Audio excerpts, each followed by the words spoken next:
হচ্ছে মমতা ব্যানার্জি একমাত্র হচ্ছে নেত্রী গোটা ভারতবর্ষের মধ্যে। সে কিন্তু একমাত্র নেত্রী মোদির বিরুদ্ধে লড়াই করছে, সে বিজেপির বিরুদ্ধে লড়াই করছে। আপনারা হয়তো জানেন না, একটা কালা আইন চালু করেছে, সেটা হচ্ছে CAA, যেটা হচ্ছে সিটিজেনশিপ অ্যামেন্ডমেন্ট অ্যাক্ট। এটা কিন্তু গোটা ভারতবর্ষের মধ্যে চালু হবে। এটা কিন্তু সংসদে পাস হয়ে গেছে অলরেডি। এটা কিন্তু বিজেপির যারা সাংসদ তারা কিন্তু পাস করে নিয়েছে। এটা কিন্তু চালু হবেই এবং সম্ভবত আগামী আগস্ট মাস থেকে কিন্তু এটা চালু হওয়ার সম্ভাবনা রয়েছে। আগামী আগস্ট মাস থেকে আপনারা খবর রেখেছেন কিনা জানি না, যে সকল রাজ্যে বিজেপির সরকার রয়েছে, এই যে দিল্লিতে বিজেপির সরকার রয়েছে আপনারা জানেন, সেখানে দিল্লিতে বিজেপির সরকার কি করে জানেন, হিন্দুদের প্রচুর ঘর ভেঙে দিয়েছে। সেখানে ওদের কাছে হিন্দু মুসলমান নেই, ওরা কি করছে, যাদের নাগরিকত্ব নেই সব ঘর ভেঙে দিয়েছে। আর একটা কথা, সত্যি কথা বলতে গিয়ে যারা বিজেপি সরকার, দিল্লিতে বিজেপি সরকার রয়েছে, বিজেপি সরকার হচ্ছে বাঙালি বিরোধী সরকার। এটা কিন্তু মনে রাখবেন। যারা বাংলায় কথা বলছে দিল্লিতে আছে, আপনারা জানেন না, 2-1 দিন আগের ঘটনা, 6 জন পরিযায়ী শ্রমিক, বীরভূমের 6 জন পরিযায়ী শ্রমিক দিল্লিতে ওরা কাজ করতে গিয়েছিল, বাংলায় কথা বলছে। বাংলায় কথা বলার ফলে কি হয়েছে জানেন, ওদেরকে বলছে এরা বাংলাদেশ থেকে এসছে। এটা খুবই দুঃখের বিষয়।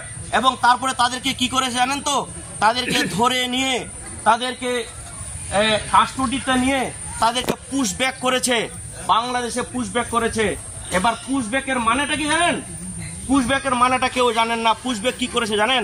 পুশব্যাক রাতের অন্ধকারে, যাদের কাছে কাগজ নেই, যাদের কাছে মনে করেন CA ওরা যেগুলো কাগজ চাইবে, ওরা নিজের ইচ্ছা মতো বাঙালিগুলোকে কি করছে, যে নদীর চর আছে বাংলাদেশের, ফাঁকা নদীর চর, সেই ফাঁকা নদীর চরে কিন্তু সেখানে ছেলেদের চলে আসছে বাংলাদেশের দিকে।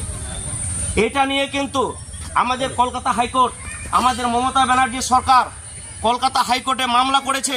এই ইদানিং এর ঘটনা, আজকালের মধ্যে ঘটনা, সে এইখানে জানতে চেয়েছে যে কিভাবে ওদেরকে ধরা হলো। ওদেরকে জানানো হয়েছিল যে আপনাদের বাংলাদেশি আপনারা বাংলাদেশি নাগরিক, ওদেরকে কিন্তু জানানো হয়নি, ওদেরকে কোনো পুলিশ ইনফরমেশন করেনি। তো দেখেন, আগামী দিনে কিন্তু একটা জিনিস মনে রাখবেন, আমাদের মমতা ব্যানার্জি সরকার কি করছে, সবাইকে কিন্তু কে CPM, কে বিজেপি, কে তৃণমূল, কে RSP করে, কে হিন্দু, কে মুসলমান, কে খ্রিস্টান, কে অন্য জাতি, এরা কিন্তু আমাদের মমতা ব্যানার্জি সরকার কিন্তু কোনোদিন সবাইকে কিন্তু কি দিচ্ছে, আমাদের কিন্তু লক্ষ্মীর ভান্ডার দিচ্ছে, সবাইকে কৃষক ভাতা দিচ্ছে কিনা, আমরা রেশন পাচ্ছি, আমরা সবকিছুই পাচ্ছি, অথচ কিন্তু অনেকে বিভিন্ন দল করছে, এটা সবাইকে দিচ্ছে আমাদের মমতা ব্যানার্জি সরকার। এই মমতা ব্যানার্জি সরকারকে অনুকরণ করে আগামী দিনে কিন্তু মোদী সরকার আমাদের কাছে কিন্তু দিবে CAA।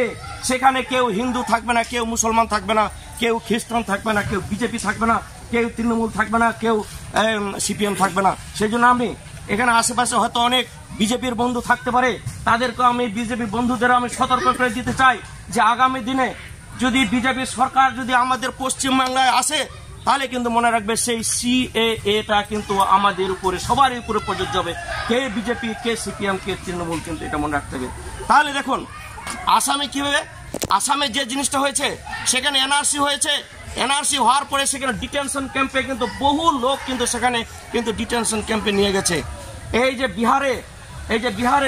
বিহারে কিন্তু CAA চালু হয়ে গেছে, জানেন তো, বিহারে CAA চালু হয়ে গেছে। আপনাদের অনেক আত্মীয় আছে, আপনারা খবর নিয়ে দেখবেন, সেখানে প্রায় 3 কোটি ভোটার ভোটারে পরিণত হবে, 3 কোটি ভোটার ভোটারে পরিণত হবে। এটা কিন্তু মনে রাখবেন, তারা ভোট দিতে পারবে না।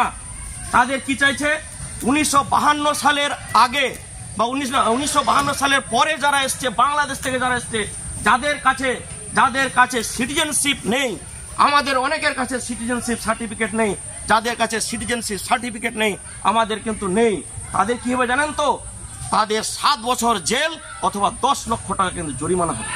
তাহলে এই যে CAA এর বিরুদ্ধে, এই NRCর বিরুদ্ধে কে লড়াই করবে? একমাত্র ভারতবর্ষের মধ্যে একটাই নেত্রী আছে, সে হচ্ছে মমতা ব্যানার্জি।